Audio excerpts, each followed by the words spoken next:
I've done this job for a long time, and I've had some tremendously odd guests, including one guy who wheeled a taxidermied dog into the reception area and kept telling it to sit and behave. In fact, I've a long list of truly strange people who have visited my hotel. And it's a great way to make small talk at a party, because we all love a good story about creeps and weirdos. When I speak to other people in the hospitality industry, there'll always be a swapping of stories. But in some ways, it's never quite right. Recently, I had one guy from a few towns over say, "I have two main concerns with each new guest. What mess will they leave? And will they try and attack me?" And I laughed, because it's true. But it's not the whole truth, at least not for me. Because my main concern isn't someone leaving behind smelly sheets. It's that sometimes, around once or twice a year, at least one of our guests will never actually check out. They just vanish. It's gotten so bad now that every day I sit and wait, watching whoever comes down the stairs, hoping that everyone due to check out actually checks out. It's not that it happens often, just that when it does happen, we know there's going to be a tough few days ahead of us. It's the cleanup, you see. First time it happened, I wondered if maybe there was a weirdo convention around the area or something. I know that there are some people out there who get off on knowing others are cleaning up their mess, but it's not like that. It's worse. We had one yesterday. It came time for 12 o'clock, and like normal, about half a dozen or so of our latest guests came down ready to check out. Like always, except one guy didn't. I had to pull up his file just to remember his name, and the receptionist gave me a half-decent description. I got the lift to the 14th floor with a dry mouth and nervous stomach, hoping to God he'd just overslept. But when it came to knock on his door, there was no response. Sure enough, the room was empty and in a terrible state. I stepped over the ripped-up carpet, ducked below the torn-out ceiling fan, and tried not to retch at the smell and the revolting mess in the corner.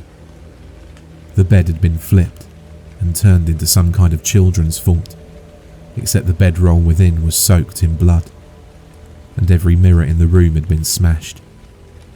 When I walked up to the patio door, he'd sprung for a room with a view. I noticed bloody streaks by the handle, and a few torn fingernails on the floor. I hate it when it happens. I hate it not just because it takes weeks to repair the damage, and not just because some guy skips out on the bill, and not even because I have to call the cops who never seem to take me seriously. I hate it because of the tally. Almost everyone does the tally. Sometimes it's scratched on the floor with a loose screw. Sometimes it's written in blood or other stuff, or scrawled over whatever paper they brought in with them. But it's always there, dozens and dozens of tallies stacked up in counts of 5. Sometimes it'll be as few as 20, sometimes as much as 800. I'm still not sure what it is they're counting. One time I found a photo. I didn't show it to anyone because, well, it made no sense, and I didn't want to freak anyone out. This guy, a photographer, had booked a room after we hosted a wedding here. He took the pictures, then stayed and had a few drinks, and spent the night in room 704. I remember he gave out a Polaroid camera to some kids and let them run around the reception taking photos of everyone. He told me he was going to put them all in the book and send it out to the couple, and I thought it was a pretty cute idea. Except, he never left in the morning. And sure enough, the room he stayed in was torn to pieces, and all the cameras he'd taken were smashed to bits on the ground. The tally, this time scratched into the bathroom tiles, went up to 73, and there was a whole bunch of Polaroids burnt to a crisp close by. One, however, had survived, slipped into a crack in the window, and it showed the wedding photographer.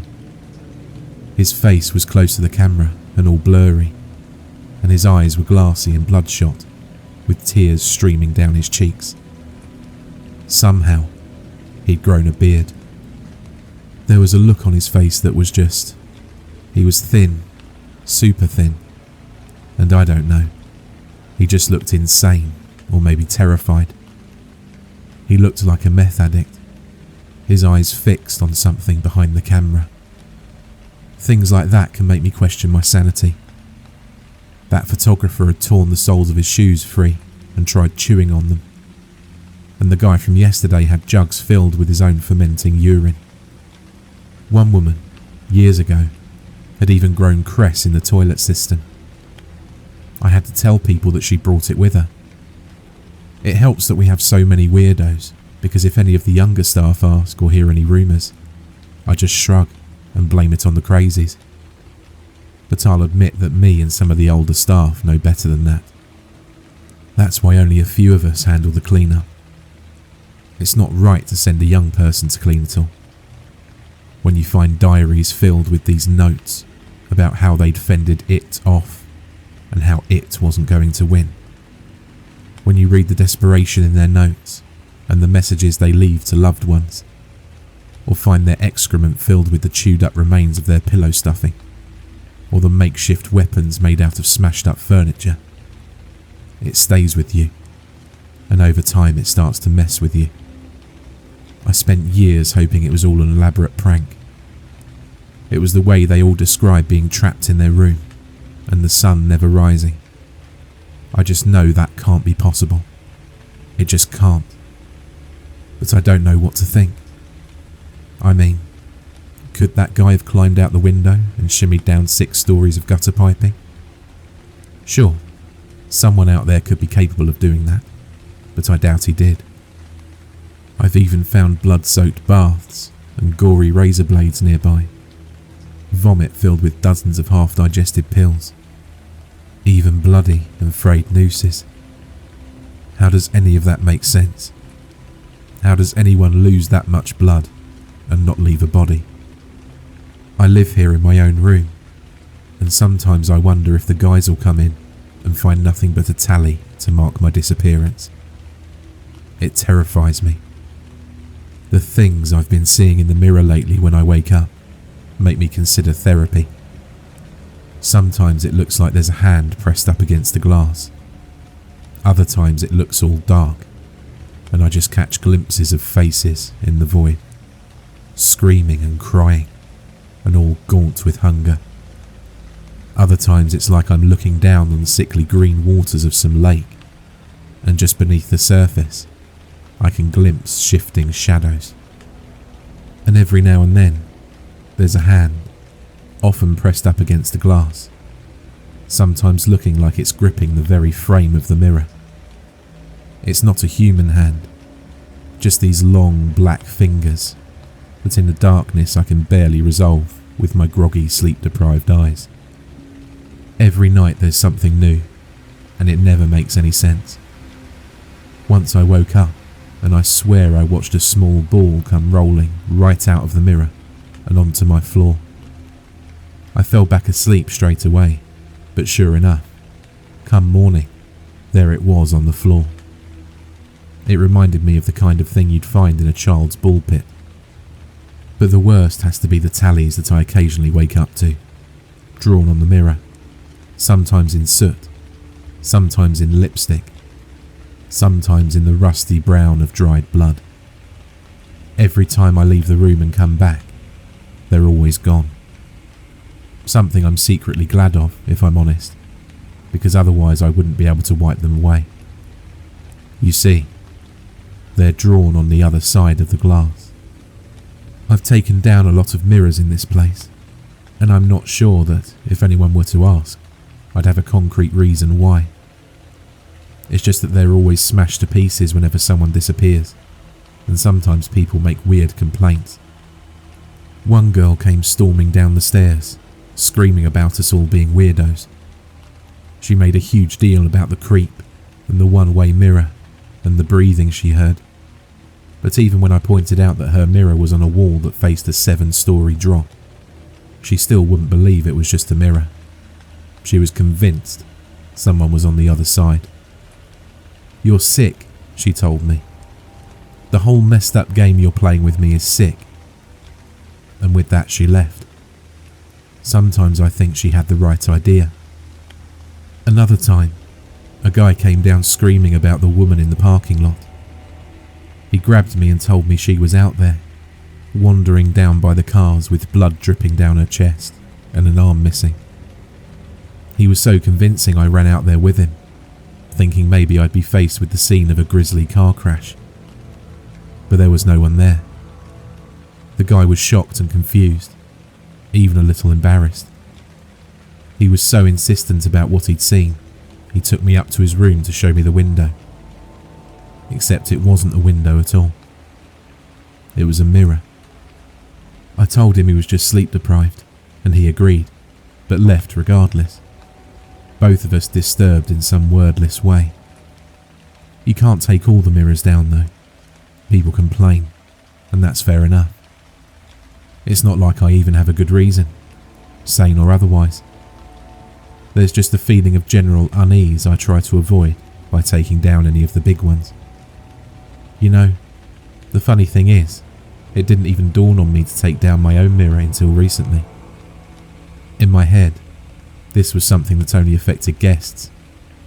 But like I said, lately I've been seeing things in there. So I went to pull it down, and I know this sounds stupid, it terrified me. The thought of touching it made my skin crawl, and my stomach turned to lead, and I just couldn't. I mean, I physically couldn't. I keep telling myself it was just fear, but it felt worse somehow.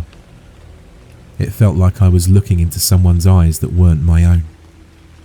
All I wanted to do was to turn away and ignore it, so in the end that's what I did. It was better than the alternative. Better than quitting and leaving someone else to deal with it. Every time I go to leave, that's what holds me back. The next guy below me, he's a good man, but he isn't up to it. He has kids. I mean, how would he have coped with what happened a few years back? Although I guess an equally good question is how have I coped? Because it was after that one disappearance that I started seeing things in the mirrors. They were a nice couple, sure enough. It happens to couples sometimes. Rarely, but it can happen. As soon as they didn't check out, my heart sank, and I made the long walk up to their room. Of all the things I expected, the drawings weren't that. You see, all over the walls were these kids' doodles. I've never seen a room like that. It was different, somehow. All around the mirror, they'd set up a barricade, complete with spikes made from bedposts, and a broken down rifle with the barrel bent 90 degrees. Shell casings littered the floor, and a hunting knife buried in the ground. I later found a load of survivalist equipment, complete with leaflets for a nearby shooting range. I never did find a diary or journal to get a sense of what happened to them, but the tally they had took up a whole wall. That was the longest one I'd ever seen. 811. There were so many of them that the first few had started to fade. I still don't know how any of it had happened, but I know the woman who went in, she was pregnant. No, I couldn't let anyone else see the things I have. Finding what I found in that bathtub has left me in ruins, and I couldn't leave anyone else to do the same. I see that little girl in my dreams every night, lying in the tub, cold to the touch.